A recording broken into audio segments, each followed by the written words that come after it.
Thank you, Mr. Vice Mayor. And our next question. Sir, your name and your question, please. We probably have about 10 minutes, give or take, left in our evening, so please make it brief if you could. Okay, I'm undecided, and listening, I'm still undecided.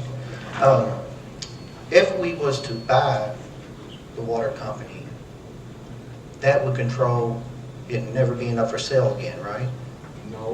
No, I don't think it would. It just means that we buy it. There's no rule to say we couldn't or wouldn't or shouldn't sell it in the future. Okay. If we don't buy it, then we have no control over who's buying it. So, to satisfy me, what if someone in Saudi Arabia or Iraq would offer to buy this water company with enough money, it would be for sale. Well, wouldn't the PSC Could we not buy this water company and put it up for sale and choose who we want to own it? Well, the PSC, though, wouldn't they have to decide who would buy Kentucky American Water or American Water? Right? That's the rules as it stands right now. And the PSC and the Attorney General's Office of Rate Intervention are struggling with the question of how to approve a new owner when the new owner could, as you say, be anybody that buys a controlling interest of stock when the IPO is floated. I agree with you that if we bought the water company and later decided to sell it, there's no restriction on the government to do that, and at that point, it would go back to the Public Service Commission. Now, if another municipal system purchased it, I'm not sure, but if a private company were to purchase it, it would have to go through the PSC. You know, they predicted the boogeyman owned the water company 3 years ago when RWE bought it. And over the last couple of years, it's been proved the boogeyman doesn't own it. And now they're trying to tell us the boogeyman's going to buy it now. I just don't think the boogeyman's going to buy it. All right, I don't buy that. very quickly. Sorry about that. To finish my question is you're telling me if we buy it, then it would be no longer to sale unless the citizens chose to put it back up for sale? I don't understand it that way. I think it would be the water authority and the council that would decide whether it gets put up for sale again. And I'll give you a lawyer's answer. That's actually a very interesting issue. If the referendum passes, it can only be reversed by another petition drive and another referendum. Whether the law would be interpreted to require a referendum to put a city-owned utility on the market table is actually a question that I have not researched. I don't know the answer to.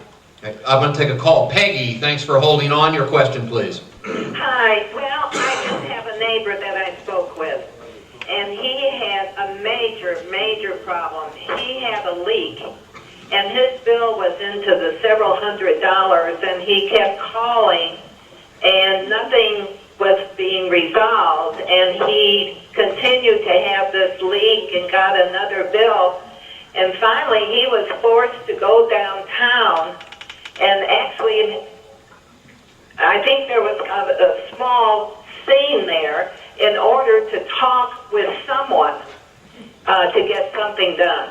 So the service is not good here. We need more service representatives here. And also, I have a question. All right. Why does a foreign country want to own a water company in this country? Well, on your first point, I get a lot of calls on my radio show, and others do too, about how government doesn't respond to individual complaints or wants to pass a buck. So is this an equally shared symptom of monopolies? Government being one, the water company being one. All I can say in response to that is under a locally owned system, our customer care center would be in Lexington, and you could talk to these people directly. And I agree that that could very well be the case, but could anybody prove to me that that would make the service any better? Does anybody say the service got worse since it left Lexington? 90? Well, see, I hear these people saying yes, but the consumers say no. It's got one of the highest satisfaction rates.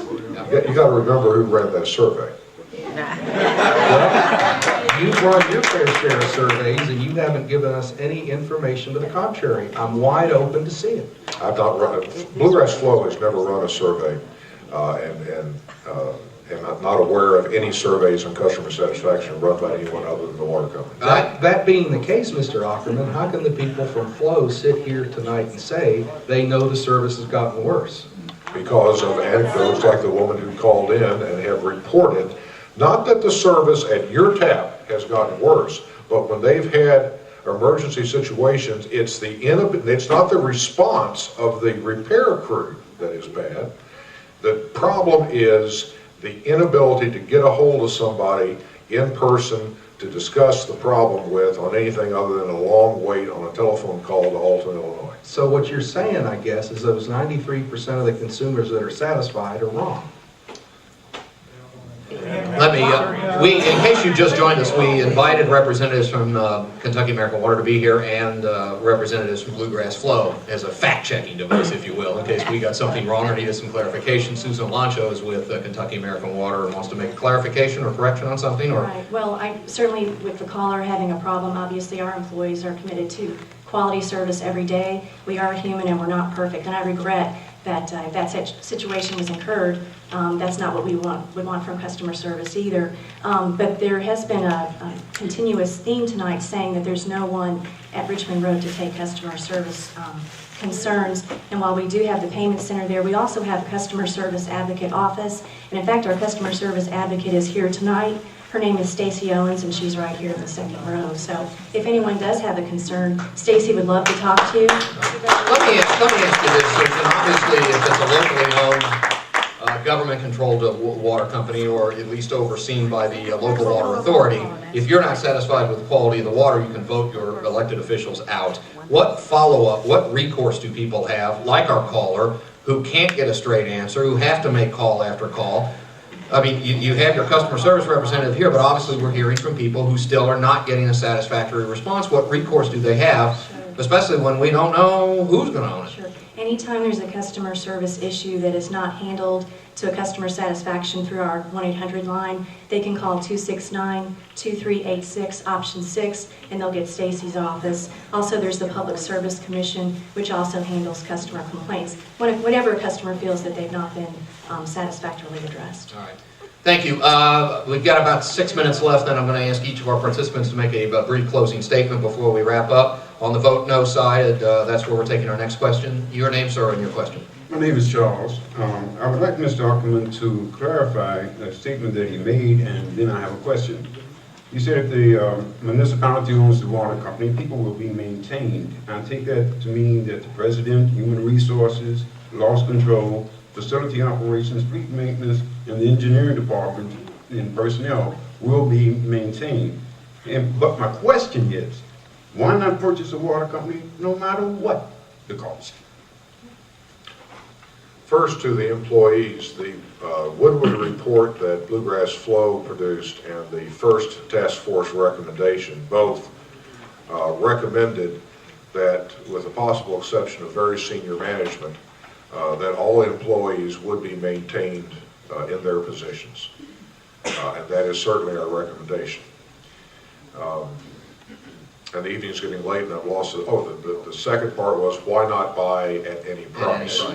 And the obvious answer to that is that at some point it does not make sense to invest in the water system depending on the price. What is on the ballot, however, and that's what we're talking about, is not whether to write a blank check for this. The question is, a yes vote means that the government will acquire the system if the price set by the court, if it comes to that, is one that can be paid off using current revenues without a rate increase, without a tax increase. All right, thank you. Briefly on the vote yes side, sir, your name.